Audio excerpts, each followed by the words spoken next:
Assalamualaikum warahmatullahi wabarakatuh. Perkenalkan, nama saya Husna Nadia, NIM 1604289. Nah, di sini saya akan membuat video mengajar untuk persyaratan ujian PPLSP 2020.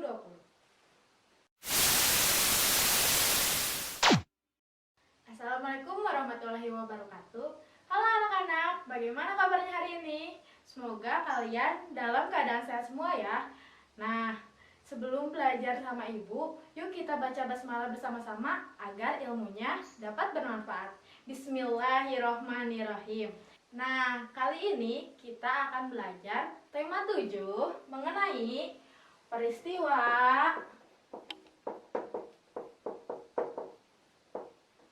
dalam kehidupan.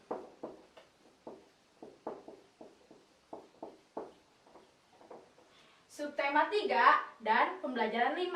Nah, ibu harapkan setelah belajar dengan ibu, kalian dapat membuat surat undangan tidak resmi dan dapat mendesain surat undangan tidak resmi, serta kalian dapat menguraikan proses pengunduran dengan tepat. Nah, sekarang ibu mau bertanya, apakah kalian pernah diundang ke acara ulang tahun teman kalian? Pasti pernah kan? Nah, kalian diundangnya pasti menggunakan surat undangan. Nih, di sini ibu punya contoh surat undangan. Nah, ini merupakan contoh dari surat undangan. Nah, kira-kira surat undangan ulang tahun ini termasuk ke dalam jenis surat apa ya? Ada yang tahu? Ya, benar. Ini termasuk surat undangan tidak resmi. Kenapa disebut undangan tidak resmi ya? Karena surat undangan ini ditulis oleh perorangan dan ditujukan untuk menghadiri suatu acara, yaitu acara ulang tahun. Nah, kalian tahu tidak ciri-ciri dari surat tidak resmi ini ada apa aja ya? Nah, yang pertama, menggunakan bahasa yang tidak baku, asalkan sopan dan menarik. Selain itu, harus terdapat nama pengirimnya. Terus, yang terakhir, terdapat isi dari surat undangan tidak resmi ini. Yang pertama, ada hari, ada tanggal, ada waktu, dan juga ada tempat yang jelas. Nah, sekarang ibu punya surat undangan lagi nih. Apakah surat undangan ini disebut surat undangan tidak resmi? Ya, tepat sekali. Surat undangan ini disebut surat undangan tidak resmi. Kenapa? Karena memiliki isi yang sangat singkat, padat, dan jelas. Selain itu, surat undangan ini dihias ya. Coba, ibu mau bertanya, kepada siapa ya ini ditujukannya? Kepada siswa-siswi SD Makmur Sejahtera untuk menghadiri pentas seni tarian daerah. Nah, kapan ya pentas seni tarian daerah itu dilaksanakan? Ternyata di sini ditulis pada 17 Februari 2018 pukul 8 sampai selesai.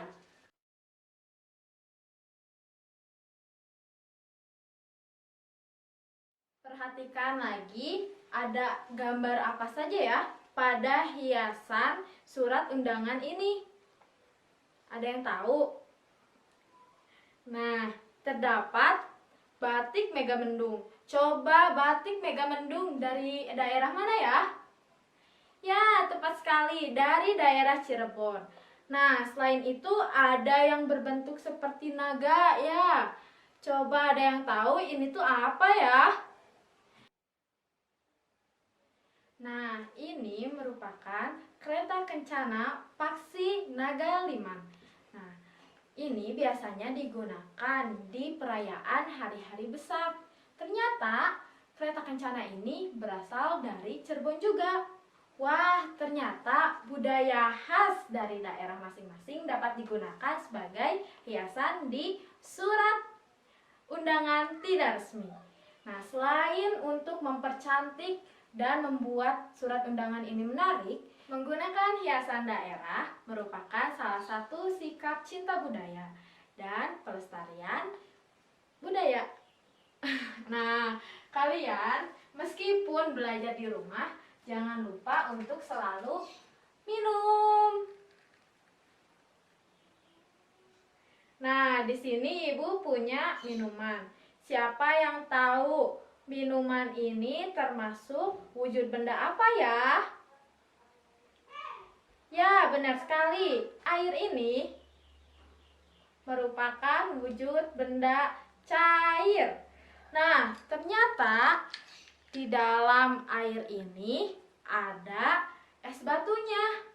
Nah, es batu ini termasuk wujud benda apa ya? Ya, benar sekali. Es batu ini termasuk wujud benda padat. Nah, ternyata es batu juga berasal dari benda cair atau berasal dari air. Kok bisa jadi es batu ya? Nah, air ini dimasukkan ke dalam lemari es selama beberapa jam sehingga berubah menjadi es batu atau berubah wujud menjadi padat. Nah, coba kalian lihat di gelas ini ada titik-titik airnya ya. Kok bisa? Apa kalian penasaran?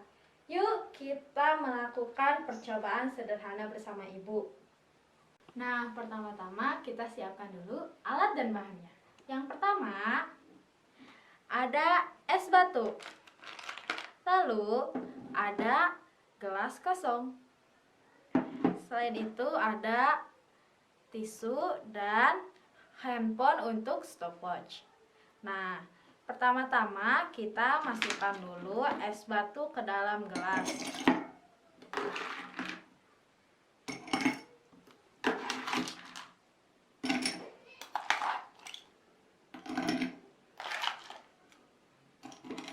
Lalu es batunya ditaruh di atas tisu. Langkah selanjutnya yaitu kita menghitung 15 menit apa yang akan terjadi pada es batu dan apa yang terjadi pada sekitar gelas. Dimulai dari sekarang. A few minutes later.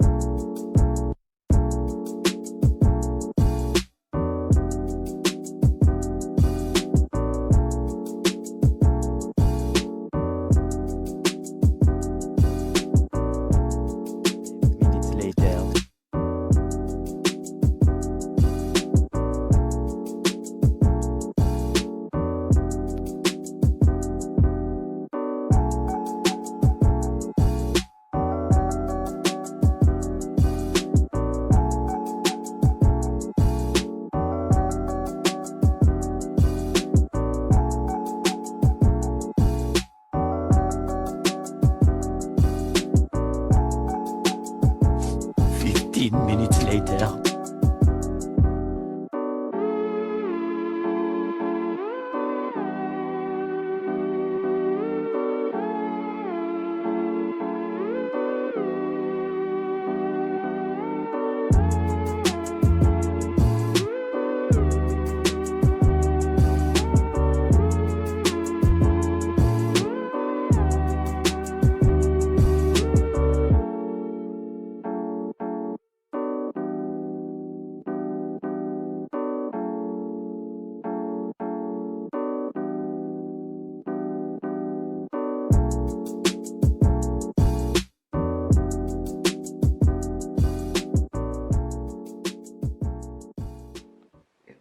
Titik-titik air tersebut terjadi karena peristiwa pengembunan udara yang berada di sekitar es tersebut. Mengapa disebut pengembunan ya?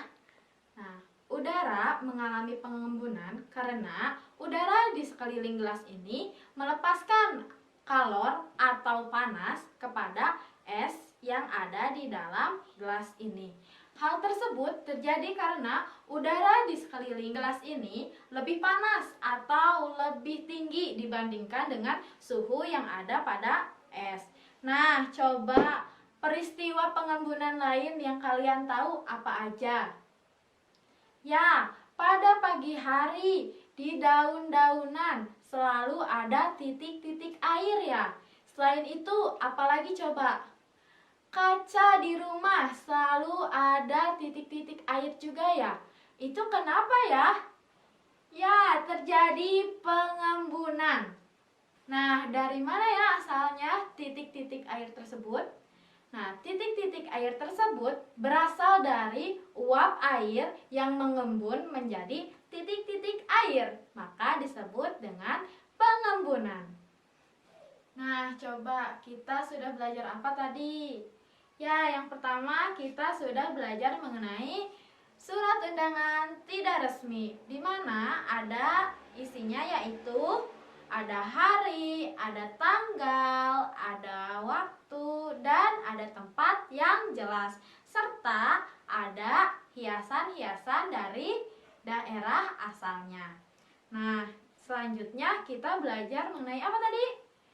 Pengembunan. Pengembunan itu perubahan wujud benda dari gas menjadi cair. Apa terjadi pengembunan? Pengembunan terjadi karena energi kalor atau energi panas dilepaskan oleh benda tersebut.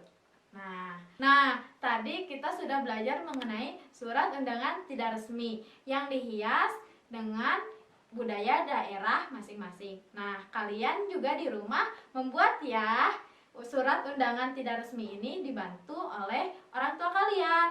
Nah, sekian dulu belajar dengan Ibu. Semoga ilmunya bermanfaat. Kita ucapkan hamdalah bersama-sama. Alhamdulillahirabbil alamin. Wassalamualaikum warahmatullahi wabarakatuh.